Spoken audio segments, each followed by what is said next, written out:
Oh, we have begun. Okay, so why did Stalin initiate his 5-year plans?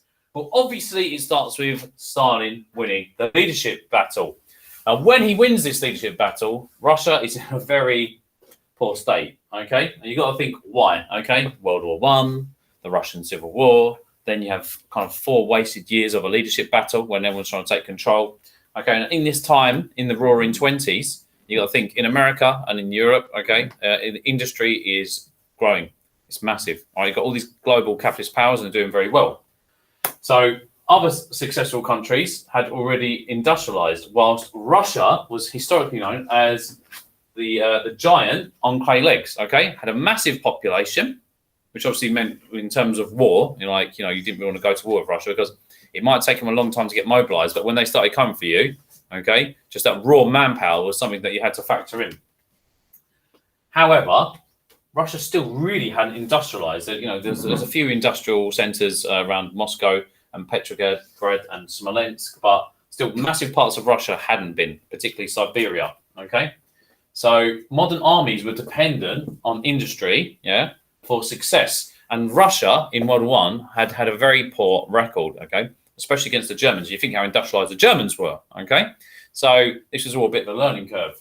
And Stalin was very, very paranoid about being attacked by a cabal of international capitalist countries. Now, for good reason.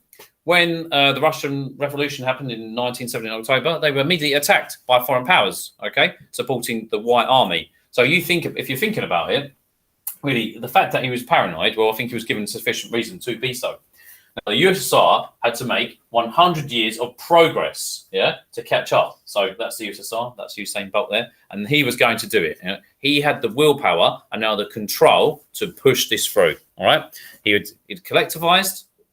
He was selling wheat abroad, okay, to pay for this. It was all going through. So yeah, the USSR had to collectivize and sell grain and sugar, okay, in order to fund this process. Kulak opposition was liquidated, as we know, but look at the amazing infrastructure that was built. You have the Dnieper Dam, okay? Hydroelectric power, guys, in the 1930s. This is almost 100 years ago that they had this. Amazing. Hydroelectric power in the Soviet Union. You're talking about a country where where people lived in feudal conditions. They didn't have electricity. There was no electricity grid before this, okay? There's a massive electrification as well at the same time of the Soviet Union, all right? So when I keep on going about 100 years of progress in 10 years, this is massive, never seen before, a brand new advent in history that this could happen. And it really happens, for me, due to the leadership of Stalin. He now has the control, okay, of the Soviet Union to push this through. Okay, you have the Trans-Siberian Railway, which is built, which connects massive parts of the Soviet Union to one another.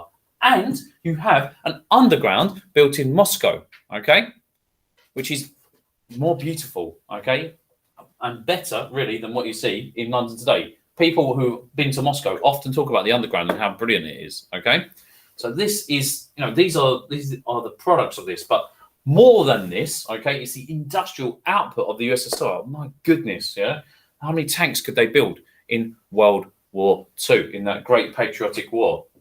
You've got to remember, 90% of the fighting of World War II was done on the Eastern Front. And I often say it, okay, it was, some people say it was Winter that defeated the Germans, but, there's that. I think that really undermines the sheer amount of fighting that the Red Army did, okay? And if you think about it, Stalin was worried about this foreign attack that was going to happen. Really, he was quite prophetic in that way, okay? It was almost like a prophecy that came true, okay? Because when World War II comes, the Soviet Union can survive, okay? France fell in a matter of weeks or months, okay? It's like Hitler's army got right up to Moscow, but because they had all those massive factories, okay, in Siberia, they were able to defeat them eventually. Right? So you really got to give Stalin a bit of kudos here, for what he did for the Soviet Union, and obviously all of the workers as well that did all the massive amount of building. So on that note, I'm going to stop this recording. Okay, bada bing.